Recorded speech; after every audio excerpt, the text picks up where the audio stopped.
Salut YouTube, c'est Maui, bienvenue dans cette nouvelle vidéo de Toi-même tu fais. Bonjour à tous. Le tuto du jour m'a été demandé par notre fidèle William il y a déjà très longtemps et je ne suis même pas sûre qu'il s'en souvienne, mais j'ai des preuves. Son souhait était de mettre en valeur la seule baguette française du film et nous allons essayer de lui rendre cet honneur. Attends, il n'y a même pas de sorcier belge dans l'histoire. Si, mais on n'en parle pas vraiment. Toi-même tu fais la baguette de la belle Vélane, Fleur de la Cour. Fleur!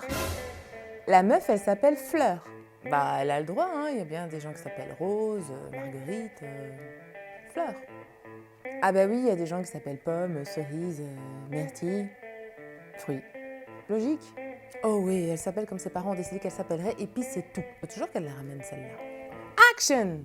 Pour ce tuto, vous aurez besoin d'une tige en bois, d'une scie et de sa boîte à onglets, d'un cutter ou d'un stylet, de papier de verre, de papier à poncer résistant à l'eau, de pâte polymère, d'ustensiles à pâte polymère, de papier aluminium, de peinture marron, noire et dorée, de pinceau, d'une éponge et une bombe de vernis transparent. La baguette de Fleur de la Cour est en bois de rose, avec à l'intérieur un cheveu de Vélane qui provient de sa grand-mère et mesure 23,75 cm. Elle est fine et élégante. Sur la baguette, il semblerait qu'elle soit sculptée de feuilles d'arbres reliées entre elles, mais les photos de Google ne sont pas forcément toujours très explicites. Merci William. Là, je pense qu'on est sur quelque chose qui s'apparente à un défi. Juste pour info, je ne respecte pas toujours les mesures officielles des baguettes. Parfois, elles me semblent trop grandes ou trop petites et donc je fais un peu selon mon humeur. Je vous donne les informations, mais vous en faites ce que vous voulez. Eh bien, c'est parti. Je commence par couper la baguette à la longueur souhaitée.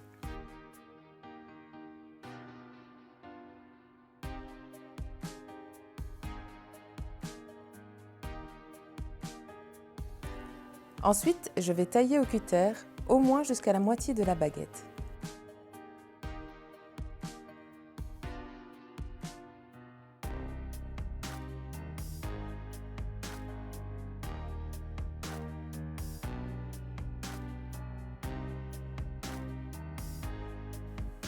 Après cela, je ponce un maximum sans oublier la pointe pour obtenir un aspect le plus lisse possible.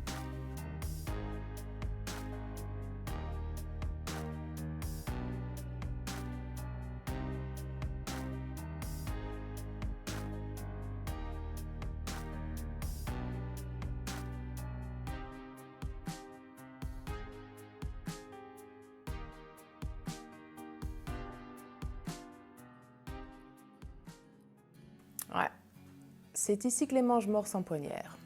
La meuf dit n'importe quoi. Pourquoi les mange-morts s'empoigneraient? Ils ont des baguettes magiques. Parce que c'est pas du tout adaptable à la situation, tu as raison. On continue? Je vais procéder en deux parties que je vais rassembler par la suite pour avoir plus facile au niveau de la manipulation. Je commence par la baguette que je vais recouvrir d'une fine couche de pâte polymère pour pouvoir sculpter un peu dedans si besoin. Pour rappel, la pâte tient difficilement sur le bois, il faudra la travailler longtemps.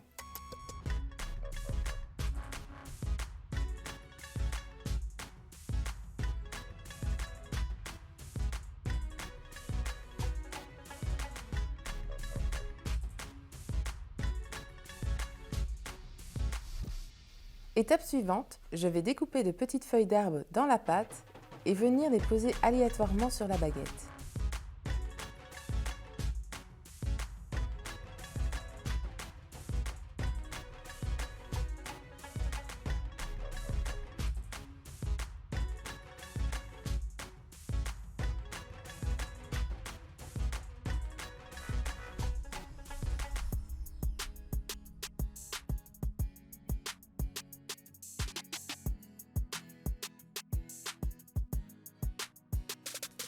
Avec un objet pas trop pointu, je vais sculpter une branche entre chaque feuille pour les relier entre elles comme une tige.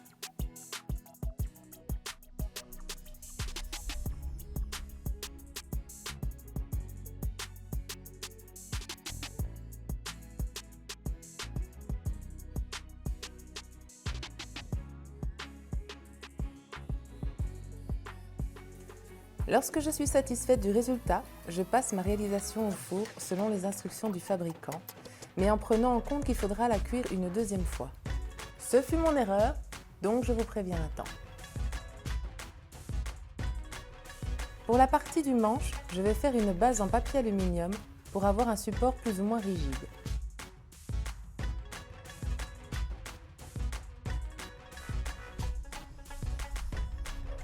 Je le recouvre de pâte polymère et je sculpte la base selon la photo.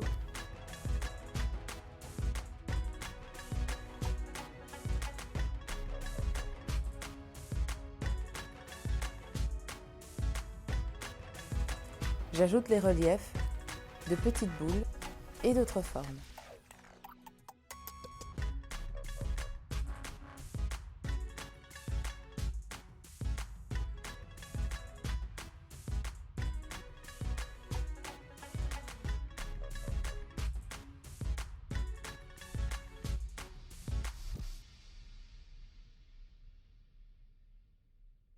Pour la courbe supérieure, je vais prendre aussi une base de papier aluminium pour pouvoir lui donner la forme que je veux.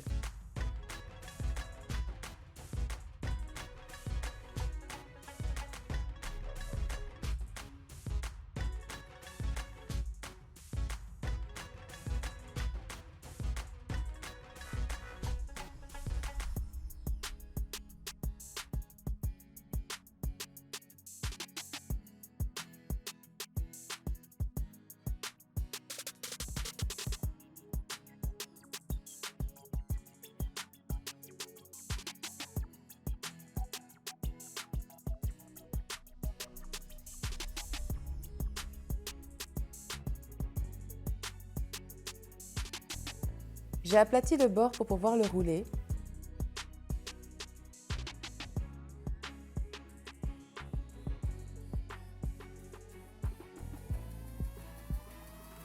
Et ensuite, je vais assembler avec ma sculpture un peu au feeling. Je vous laisse avec les images.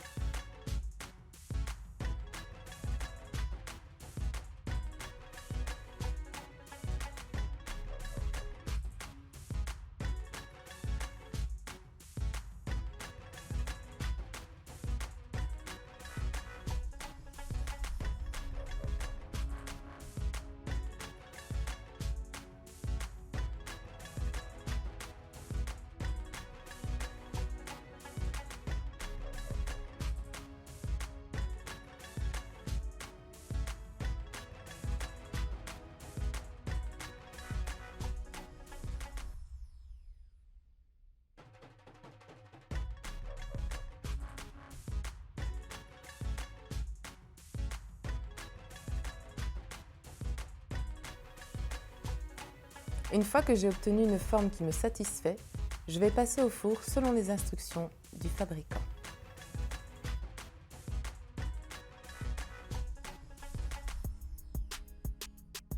Une fois cuite, je vais rectifier quelques imperfections au cutter.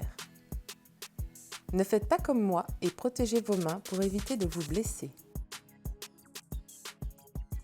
Pour assembler les deux parties, je vais dégager la boulette de papier alu à la jonction et vérifier que l'ouverture est assez large.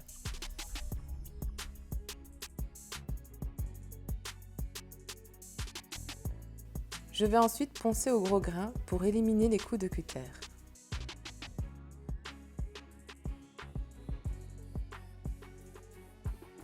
J'en profite pour rééquilibrer certains endroits et fignoler avec de la pâte polymère.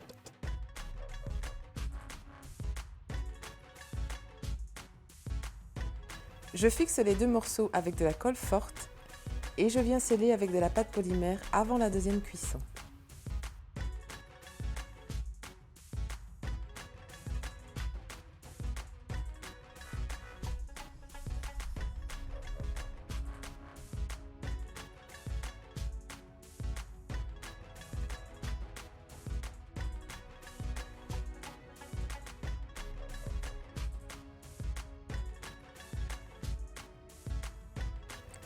Je passe au four pour la deuxième cuisson.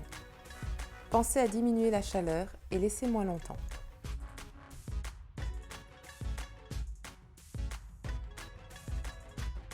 Il arrive que la pâte se déforme ou fasse des bosses, voire même des bulles, si la chaleur était trop élevée ou si on l'a laissé trop longtemps dans le four. Ou s'il y a plusieurs cuissons et qu'on a oublié de prendre ça en compte. Ah oui. Pas de panique, il suffit de refaire chauffer au sèche-cheveux ou à l'embosseur certains endroits et de presser pour redonner une forme plus ou moins lisse. Bon, ce ne sera pas parfait, mais ce sera déjà rendu beaucoup plus acceptable.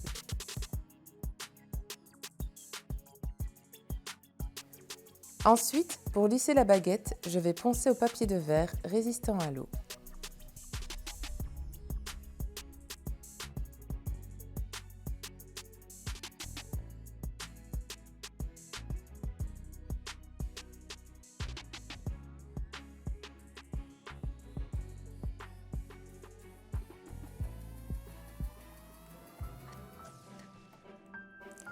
La baguette de fleurs est de couleur bois foncé avec quelques reflets rouillés sur les reliefs. Je commence par lui faire une base marron foncé en mélangeant ma peinture avec un peu de noir.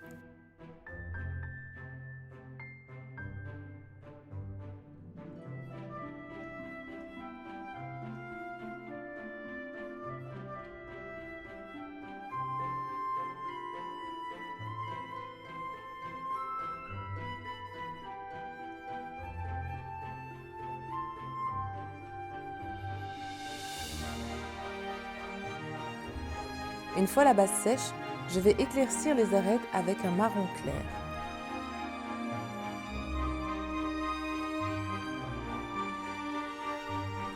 Et pour cet aspect magique, je termine la couleur avec quelques couches de doré pour bien faire ressortir la sculpture. Et enfin, pour protéger ma réalisation, je passe une couche de vernis transparent.